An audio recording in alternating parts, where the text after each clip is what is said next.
Rayman Legends is more than a decade old at this point, and yet it is also the most recent Rayman game. Seriously, Ubisoft, please, I'm begging you. But at the very least, they left off on a good one. This game is, well, legendary. There's so much good it has to offer. Most of the levels are incredible, but I said most, which means that I need to rank them. Every level, worst to best. But what do we define as a level?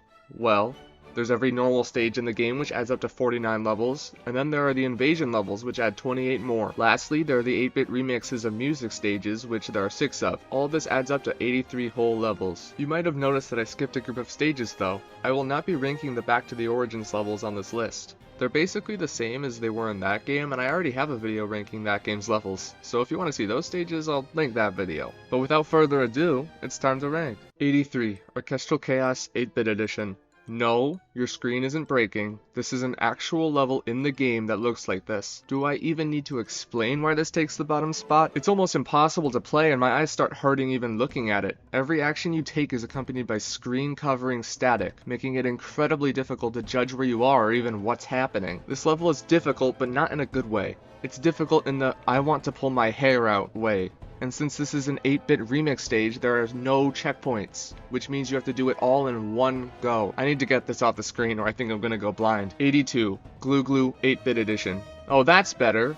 Well, not really. This is another 8-bit remix stage and all it does is take Glue Glue and make it infinitely worse. The fisheye lens isn't as bad to look at, but that doesn't mean much. You might be able to tell, but most of the 8-bit music stages are going to ring low because they don't bring anything to the game. I can just play Glue Glue. I don't need the objectively worse version. With a unique bad stage, at least I can say it's its own stage, but for these, there's just nothing to talk about. 81, Castle Rock 8-bit edition.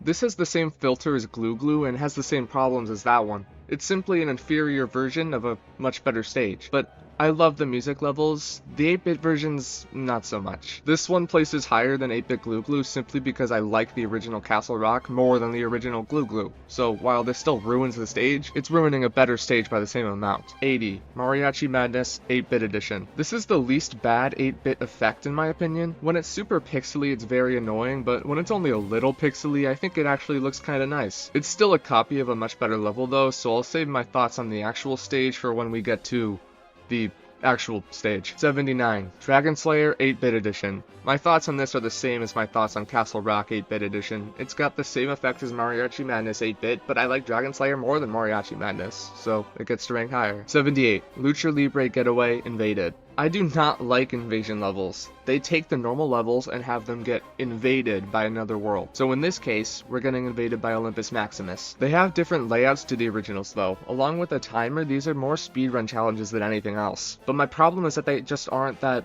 fun. Whenever I play an invasion stage, it just doesn't feel like it has the same level of polish as the actual ones. Not to mention that they just have way less content due to needing to be beatable in 40 seconds or less. Because of all of that, the invasion levels will all be placing at the bottom of this list. Some of them aren't as bad as others, but in comparison to the actual levels, they just can't compete. So why is this my least favorite invasion level in the game? It feels the most thrown together. The entire thing is built out of the breakable cake platforms, and that makes it so that the right thing to do can be hard to figure out. Not only that, but you can accidentally break platforms that you need to stand on. This one just isn't fun at all. 77, Ropes Course Invaded. This level feels like it punishes you for trying to go fast, which is the whole gimmick of these in the first place. Some parts are fine, but some parts of a 40-second level isn't a whole lot. I'm going to be going through these invasion levels pretty quickly, by the way, so get ready for a whole lot of them. Invasion level lightning round go! 76, Castle in the Clouds Invaded. This one has the same problem as the last one, and it also feels like there isn't a correct path to go down. No matter what I do, it feels janky and like I'm doing something wrong. 75, How to Shoot Your Dragon Invaded. You barely even go fast in this one. There isn't much ground to stand on, so you just end up gliding the whole time, which feels slow. 74, Quicksand Invaded. The snakes feel like they come out of nowhere sometimes, and overall, this one is just so boring. It doesn't have any standout features or anything. 73, Spoiled Rotten Invaded. Whoever thought tiny mode in a speedrun level was a good idea must have never played the game. It really doesn't feel good to speedrun with the tiny physics. 72, The Winds of Strange Invaded. Dark Rayman being here makes it more interesting than the ones without him. This is the worst Dark Rayman invasion level though, because it doesn't really use the gimmick that the other ones do. That being that you need to kill all the enemies or flip a switch to progress. 71. There's always a bigger fish. Invaded. I like that you climb up the shaft that you swam up in the normal version. 70. Hell breaks loose. Invaded. On the contrary, in this one you swim up a shaft that you originally ran down. It's more unique, so I like it more than the last one. 69. Swarmed and dangerous. Invaded. This one is just nothing. It's most likely the last invasion level most people would play, and it really doesn't send them off on any kind of note. It's just boring. 68. Elevator ambush. Invaded. This one is pretty slow because of the wind, and it's kind of fun to dodge the fire. 67. The deadly lights. Invaded. It's fun, it's not too bad, but it's also one of the most forgettable levels. At least when you're playing it, it's fine. 66. Snakes on a cake. Invaded. This is Lucha Libre Getaway Invaded done right. Well, as right as it can be anyway. The cake is less annoying here and more interesting. 65. The mysterious inflatable island. Invaded. Swimming through this is more interesting than all of the levels I've already covered. That's really it. 64. Altitude quickness. Invaded. I like trying to fall down as fast as possible without dying, and the mix of aesthetics here is unique. 63. Shields up and down. Invaded. Running through this isn't too bad. There's a lot of missiles to dodge, which can be tricky. 62. I've got a feeling. Invaded. I've got a feeling that this one is alright. The lava can be cool to dodge, but this is quite basic. 61. When toads fly. Invaded. The projectiles can be challenging to avoid while trying to go fast, but the wind slows this one down a bit. 60. What the duck. Invaded. I like going vertically on the vines. Hey, at least you aren't a duck for this one. 59. Mansion of the Deep. Invaded. It looks unique aesthetically and isn't too bad to play either. Good job, invasion levels, I actually like this one. 58. Ray and the Beanstalk. Invaded. Trying to fall as fast as possible while avoiding death is really fun here, but that's all it has going for it. 57. The Dark Creatures Rise. Invaded. This is one of the easiest invasion levels, but in a weird way that makes it one of the most fun to me. I don't really know why. 56. The Great Lava Pursuit. Invaded. The dudes in Skyward Sonata and Snake Eyes from Origins are in this one. That's the main thing that makes it stick out, but at least it's something. 55. Creepy Castle. Invaded. The Flooded Castle is a nice aesthetic, and just like the Dark Creatures Rise. Invaded, this one being easy makes it more fun than the frustrating ones. 54. Once Upon a Time. Invaded. For the first invasion level, it's quite good. I like how they have you go right to left to show you that the invasion levels are going to be different. They're also worse, but hey, that's different. 53. Enchanted Forest. Invaded. I didn't get the gimmick at first, but once I realized that I needed to kill all the enemies, this one got better. 52. The Amazing Maze. Invaded. The maze works quite well for a Dark Rayman level, and this is also the hardest Dark Rayman stage too. 51. Infiltration Station. Invaded. Man, they invaded the Infiltration Station? My favorite invasion level. Going through the rooms killing enemies while Dark Rayman is chasing you is actually kind of fun. It's still an invasion, so there is an upper threshold to how good they can be, but this is that threshold. It's not too bad. Finally, we can get to the real levels. 50. What the Duck. My least favorite actual level is this one. Why? Well, it's because you play as a duck, and the duck controls incredibly slow. Combine that with this level's layout, and I just don't have much fun playing it. The duck controls don't automatically make the level bad. If the design of the level is fun and supports the controls, it can be good. There's a stage that will appear later on this list that I like a fair bit more, even though it's also a duck level, but this one is simply boring to play. The platforms move slowly, and this level introduces the cake-eating gimmick, which I'm not a big fan of. I do like how this level shows the magician of this world being more of an active force rather than just appearing later on, but that one detail isn't enough to save this one. 49. Armored Toad. This is the worst boss level in the game. He just doesn't attack, his shield goes away, and then you hit him. The second phase can be a little tricky if you don't take out the homing missiles quick enough, but if you stay on top of that, this fight is a breeze. This is also easily the shortest boss fight in the game. There isn't any in-between segments where you go to a new part of the arena, and the phases themselves are just very short as well. This is a disappointing fight. 48. The Winds of Strange. In the Origins video, I said that I didn't like the wind gimmick because it made everything feel really sluggish, but how about in this game? Well, I also just like it here. The stage has a good nighttime aesthetic, but it's also just so slow to play. Murphy makes things more interesting than they would be otherwise, but he doesn't single-handedly make the wind fun to deal with.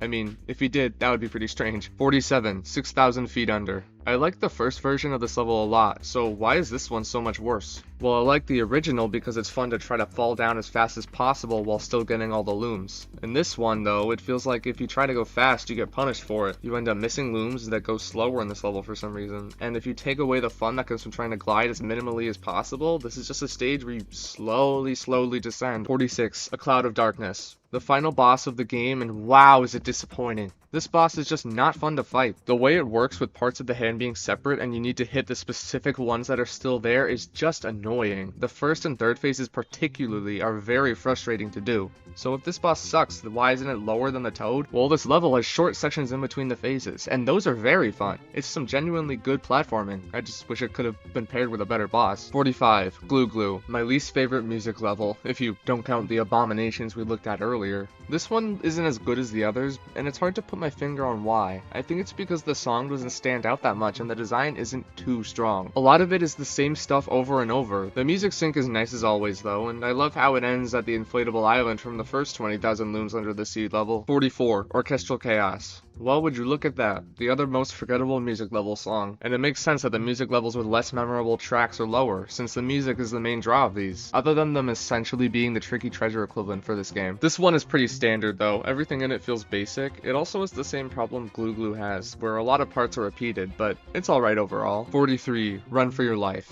This is what the Land of the Living Dead has been turned into, huh? The princess levels in World 3 just feel like the ones from World 1 except without Murphy, which to me makes them less interesting. You run forward through the area and it's some solid platforming, but I can't help but feel like if Murphy was here it would be better. 42. Granny's World Tour. Forget what I said before, this is the Land of the Living Dead in this game, but you can probably tell from the ranking that it's not the greatest. Here it's a music level, and while it works fine as that, it's nothing too special. And as you can probably tell, this is also the only music level that I feel is overshadowed by its 8-bit counterpart. Maybe it's because you play this level and then not too later you get to the 8-bit version. They are in the same world after all. But I can't hate on this because it's still plenty enjoyable. I just wish this game had a proper final challenge level. 41. Dungeon Dash. I know I said that these ones were better than the ones from World 3, but this is just a little too easy. It is the first, so I understand why, but the princess levels are optional, so I would prefer them to all be challenging. But don't get me wrong, this is a fun level. It makes good use of Murphy, and I can't really pick out any flaws with it. It's just too basic. 40. Sprint for Your Life. This is one of the best run-right princess levels, and it's because it's the most difficult. This one feels the best to play, and some parts are very satisfying to pull off. There isn't anything else to say though, because that's honestly all that can be said. It's good. 39. Enchanted Forest. One of the beginner stages, and it definitely feels like it. It's simple but well designed. The butterflies activating the parts of the level is a unique way to do things, and it's a nice touch to really make this level feel alive. The main issue I have is that this one is just too short. You feel like you're halfway through, but then the game puts like 14 keys in one room and says, look, there's the exit. It's not that big of a problem, but personally I like levels that are longer and have more content in them. Either that, or what is there is very captivating, and while this is a pretty level, it's not too much more than pretty. 38. Ropes Course. Another early level, but this one focuses on Murphy. This is the first full Murphy stage since his introduction in the first level, and it does well with him, but it isn't the most interesting thing in the world.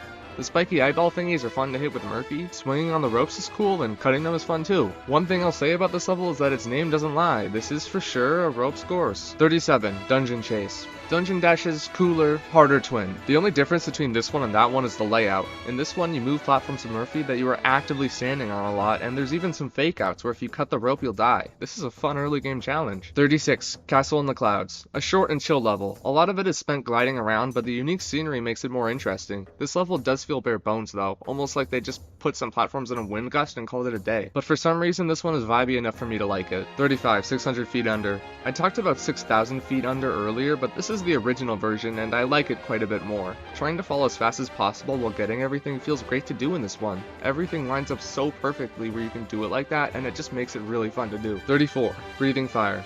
I like how this one is named. Like the person who named it is just flabbergasted that this dragon is breathing fire.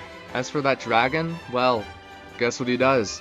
The 3 different arenas you go to are interesting as they each get harder than the last, with the third one tilting back and forth. As the first boss, this one is quite easy, but the siege setting combined with the music makes it one of the most memorable levels in the game. 33. When Toads Fly. This is like Castle in the Clouds, but better. The enemies are tougher, the layout is more interesting, and of course, the title theme playing the whole time makes it even better. Despite all of the positives, this is still a level based around the wind gimmick, which makes it a little more slow than I'd like. But this is one of the more memorable courses in the game. I just think I like the Toads better when they don't fly. 32. Ray and the Beanstalk. Toad Story's introduction is about as boring as most of the world is, but I end up liking this more because at least at the beginning this level has such a serene and calming vibe. There's nothing quite like it in the rest of the game, and the lack of enemies makes it feel like you're traveling to some untouched corner of nature. Usually I would be annoyed that it's slow, but here I'm not annoyed by it. And of course later in the level you do some more combat, but I mostly like this one for the unique start. 31. The Ninja Dojo. The Dojo Princess levels are both incredibly fun challenges. They play more like WarioWare-esque minigames than normal levels. Each room you get presented a layout and you need to collect all of the looms before time runs out. Assessing the situation in each room and figuring out the fastest way to collect everything is a blast to do, and I wouldn't have minded if they had more dojo levels honestly. 30. The Shaolin Master Dojo.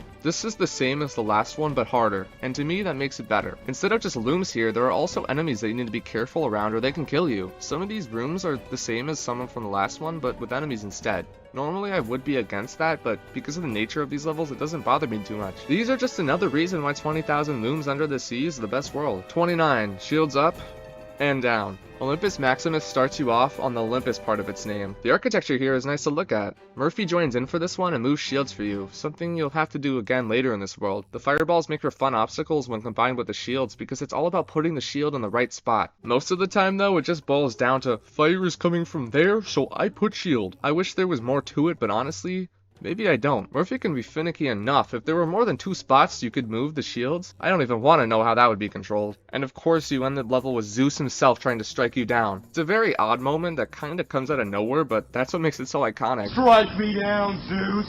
You don't have the ball! 28. Once Upon a Time. The first level in the entire game, and I must say I think it does a better job than Rayman Origins' first level. You start outside the castle and then end up entering it, which perfectly leads into the next level inside the castle. Murphy is introduced here and showcases just how much he can add to gameplay, forcing you to micromanage not only your own character, but whatever he's doing as well. He doesn't control flawlessly though, and can sometimes just be entirely opposed to the idea of cooperation. I swear, Murphy can be a bigger op than the wizard teen sees sometimes, but his inclusion in the game still adds a lot in my opinion. Without him, I don't even know how a lot of it would look. For example, this level wouldn't be as good if he wasn't here. 27. Lucha Libre Getaway. I never knew whether the title should be read as Lucha Libre Getaway, oh this is a fun and exciting chase, or Lucha Libre Get Away, seriously you're creeping me out. But either way, you definitely want to get away from Lucha Libre. I find this to be a good chase. It's not too long, but like most chase levels, it's just fun. I do feel like you get a little too far away from Lucha Libre at times though. Like he's not even on screen, this doesn't feel too urgent. But he catches up pretty quick, so it's not really an issue. 26. Quicksand. Quicksand? It actually seems quite slow to me.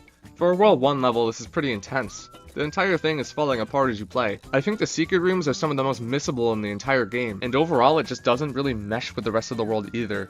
Like, why are we suddenly in a desert? I thought this was the medieval castle forest world. That said, this is still a banging stage. The sense of urgency it has is nice, but, and this might sound strange, this almost feels like it gets overshadowed by 2 levels later in the game that I haven't gotten to yet. They share the same theming and the same premise, but this one is a full-length level while those are princess levels, so I would assume this one would be better, but something about those ones make them stand out more. I guess I'll get to it when I get there, but this stage sort of gets lost in the fold for me. 25. Mariachi Madness. I should like this one less. It has many repeated sections and the entire intro to the level is too slow considering the length of the stage. But I just can't resist. The song is so good and I love the part where the looms represent music notes on a staff. I don't have much to say because again, layout wise this leaves much to be desired, but the song carries this one a lot for me. 24. Altitude Quickness.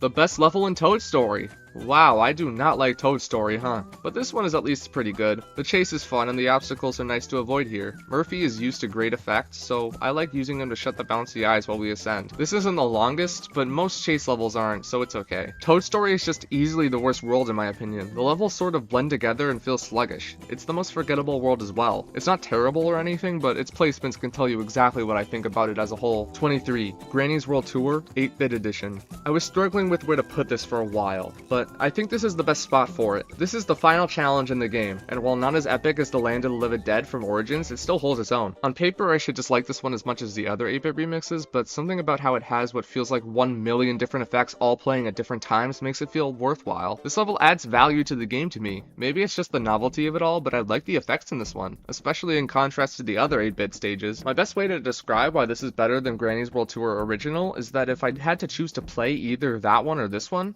I choose this one. That's not something I'd even consider for the other music levels. Not to mention that when I think of Granny's World Tour, I think of the screen dividing into tiny sections and it flipping upside down. The 8-bit remix is part of the stage's identity to me, unlike other remixes. So yeah, you did good with this one at least, Ubisoft. 22. Up, Up, and Get Away. Look, it's foreshadowing. This stage feels amazing to play, full stop. It's too short for me to put it in any higher, but man is this good. Wall running, just like in Origins, is my favorite thing to do in this game, and that's all this level is. Jumping back and forth is so satisfying to do, and I can never get sick of it. 21. Up, Up, and Escape. This is the harder version, and also my preferred version. The jumps are trickier and the timing is tighter. It does feel a little shorter than this one, but I might just be tripping on that. I like this level for the same reasons that I like the last one. It's a great time. 20. Creepy Castle. Having traps that you can actively avoid even activating in the first place is a really cool idea. It's just too bad that this is the second level in the game, so therefore you don't really have to interact with that. You can kinda just run past everything anyway, whether you set off the traps or not. For what this level lacks in difficulty though, it makes up for it in charm. The castle is a great setting, and the part where you go outside is awesome. It's stormy and you need to climb out vine enemies. This is a vibe pick for me. It's not the craziest level if you look at it disregarding the setting or atmosphere, but those two things make it one of the most memorable courses in the game. 19. Dragon Slayer. I can think of at least 3 other levels that would make more sense to have this name, but whatever, because it still sounds cool here. Speaking of cool, this stage is awesome. Not all of it is too crazy, but it's one of the better music levels in my opinion. The part where you jump on the backs of dragons is always epic, and the song itself is on the more memorable side. I will say that I would have liked it if you went to the Olympus part of the world for at least a bit, but it's not too big of a deal. If you don't do post-game content, this will likely be your final level, and I'd say that it's a solid send-off to the game. 18. Snakes on a Cake. I couldn't have named the level better myself. The snakes eating the cake to open up parts for you to go through is my favorite way they use the cake in the entire game. It doesn't feel awkward or weird here, and the chase is a nice way to end the whole thing. I especially like the parts where you need to fall down while the snakes eat the cake below you. Overall, the snakes are just an incredibly fun obstacle to dodge. Even in theory, they're also very simple. 17. The Dark Creatures Rise. What a switch up. You go from the joyous and vibrant Olympus straight to hell. The little gremlin creatures here are some of the best enemies in the entire game. They chase you no matter where you go, so you need to lure them to specific spots so you can progress. Not to mention that they also look really neat in the way that they try to climb on top of each other just to get to you. The ending especially being a highlight because you need to avoid hundreds of them while wall running around. Shields up and down was good, but this feels like the true start of the world. 16. Wrestling with the Giant. Fun fact, this is the only boss fight in the game that doesn't make use of the blue boxing gloves. I was shocked when I realized that, but it does make this one stand out more. And I mean, look at this. If the Creepy Castle was a vibe pick, then this is that times 10. The atmosphere in this stage is electric, and I don't even care that there's no sections here between phases or anything. Seeing the crowd in the background and hearing the music, especially in the third phase, makes it feel like you're really in a wrestling match with this MF. And this is something that no other level in the game has. Every other stage feels like it's you against the world, but this one is different. It's you versus the giant, and everyone in the stands are just spectators to it. The fact that the skeleton guys cheer for you when you win is such a nice touch and makes this level very special. 15. A Madman's Creation. My favorite boss in the game, and wow, is this one good. Firstly, I think it pairs amazingly with the level before it. In that one you get chased by a serpent, and in this one you face off against a mechanical serpent. The parts in between the phases are great in this, with the rushing water and rubble falling down due to the serpent being activated. The boss itself isn't too hard, just get out of the way of the laser and then hit him. But the presentation is what makes this stand out so much. And the third phase will always make me at least a little tense. There being no floor and needing to jump from chain to chain is an amazing idea and works incredibly well. Just like the serpent, until you destroy it. 14. I've got a feeling that this placement won't be popular, but I really like this one. This is the other duck level, and as you can see, it placed way higher than the first one. But why? Well, I think the design of this and what Murphy does in this level mesh very well with the duck controls in a way that I actually think this would have been worse without the duck. The duck restricts your movement, so the best way to utilize it is to make a level where you need to take it slow. And I'll be honest, the duck combined with a guacamole gimmick makes this way better than What the Duck. That one felt like it was made without the duck in mind, like the level would have been better without it, but this one feels designed specifically to make the most out of your restricted movement. And that makes this very fun to guacamole me. Yeah, that one was a stretch. 13. The Deadly Lights. This level combines stealth with Murphy well. A level later than this does it better, but this is a good introduction to the idea. The entire time you need to avoid the deadly lights, however possible, whether this means hitting a button or cutting rope to make a moving shield. The stealth in this game is amazing and every level it's in benefits from its inclusion, this one being no different. The only issue is that this world is stacked with many amazing stages, so this one just kinda gets the short end of the stick. It's a great stage, but so is everything else around it. 12. Castle Rock. The best music level. It has the best song and the best layout both in one. Unlike others, it doesn't feel like it's too short or has too many repeated sections. The whole thing sets the bar high for future music stages. The way it sends off the first world is perfect and really satisfying to play. Of course, with this being the first one, everything you do being timed to the song is still novel and feels the best in this one. What can I say? This level rocks. 11. Swarmed and Dangerous. I get this one and the Dark Creatures Rise confused with each other, and I think it's pretty easy to tell why. They share the same aesthetic and the same main enemy. The difference here though is that you can fight back. The introduction of the purple explosive things makes the creatures even more fun to go against, but even without that, the stage raises the stakes from the last one. They come from every angle and you have nowhere to hide, so you just need to keep running, which this level makes very fun to do. 10. How to shoot your dragon. The title is obviously a reference to how to train your dragon, but why shoot? You hit them with the boxing gloves, so why not punch? I guess that counts as shooting, apparently. This is my favorite World 1 level, and I'm assuming most people would agree on this. It just has all of the best parts of the world. The castle is fun to explore, and the part where you shoot the dragons is super fun. You see those things carrying teensies in the intro to the game, so taking them down is nice to do. And it's the first level where the magician summons a monster to kill you, so it's more unique the first time. I'm just glad they used this name scheme on this level instead of like World 3. How to burn a luchador alive doesn't really have the same ring to it. 9. The mysterious inflatable island. What an amazing concept for a level. The painting for the world kinda gives it away, but the idea here is perfect. It starts off making it seem like this will be the same as the Sea of Serendipity from Origins, but then you explore deeper under the water and you see that this will be very different. It's not much, but having a fake island that connects to this massive underwater base is so cool to me. And I haven't even gotten to the gameplay. Since you haven't infiltrated the bunker yet, you explore the perimeter that's guarded by searchlights, eventually stumbling upon the entrance that leads to the rest of the world inside the base. Like in the Deadly Lights, the stealth mechanics are fun and are just one of the things that makes this stage stand out. 8. Infiltration Station. The Deadly Lights Part 2. This time, it's harder. The things Murphy can do in this one are more varied and interesting than in the Deadly Lights. Since it's later in the world, it's also more challenging as well. The way Murphy gradually moves stuff makes it so that you need to be alert and conscientious of what he's doing at all times. The aesthetic of this level, just like all of this world's levels, is amazing. The spy theme makes everything feel more impactful and serious. Combine that with a fantastic level design and you've got an amazing level right here. 7. The Great Lava Pursuit. This one brings back the shields from earlier in the world and manages to use them even better than the original. Using them to guard against lava feels good to do, even if the lava physics can be annoying to deal with on occasion. The jets of fire everywhere combined with the crumbling ceiling makes this feel like you're running for your life, and this is also a pursuit level.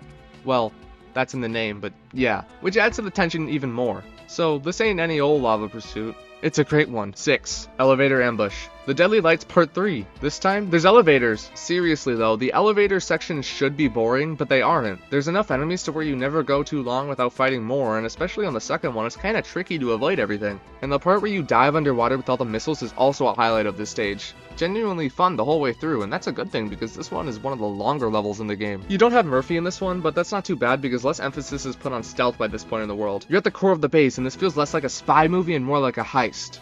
Which is awesome, by the way. 5. The Amazing Maze. Top 3 levels that live up to their name. Number 3, Ropes Course. Number 2, Snakes on a Cake. Number 1, The Amazing Maze. What a unique level. I don't even have to explain what makes this one special because you can tell. It's built like, well, you know, a maze. It's super fun to go from room to room seeing which ways lead to secrets and which ways lead forward. Not a single level in the game is like this one, and that makes it probably the most memorable level in the game in my opinion. And then at the end you get chased out the maze and see the rooms falling down and collapsing. I mean, I'm amazed. 4. There's always a bigger fish. Star Wars aside, the level name perfectly encapsulates what this one's gonna be.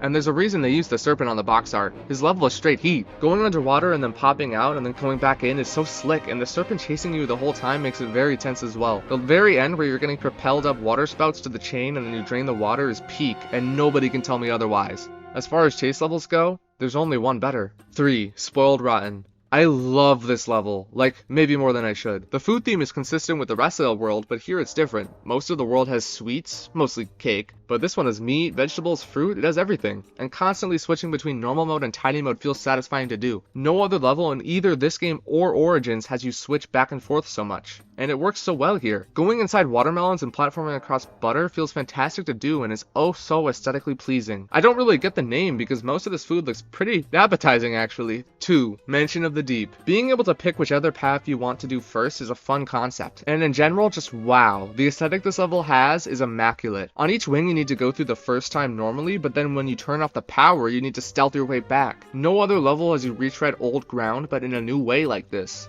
It almost doesn't feel like a linear level and more like an open area because of it. And then of course you have the section at the end with all the lasers. Avoiding all of them while trying to go fast is a blast to do and is the perfect way to end the level. 1. Hell Breaks Loose. Every game is that one level where you can play it and you just know it's your favorite. You don't have to devise a whole ranking of every stage to figure it out, you just implicitly know because it's that good. This is that stage.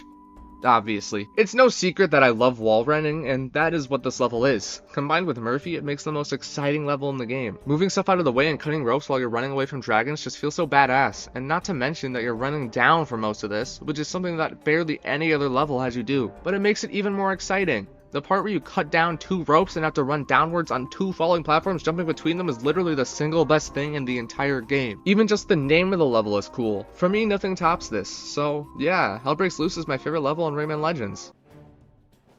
This was an even bigger undertaking than the last one because this game somehow has almost 20 more levels than Origins. I suppose those invasion levels add up, huh? But if you enjoyed this video and would like to see any more rankings in the future, I'd love it if you subscribed. If not though, I still hope you liked it. See ya if I see ya.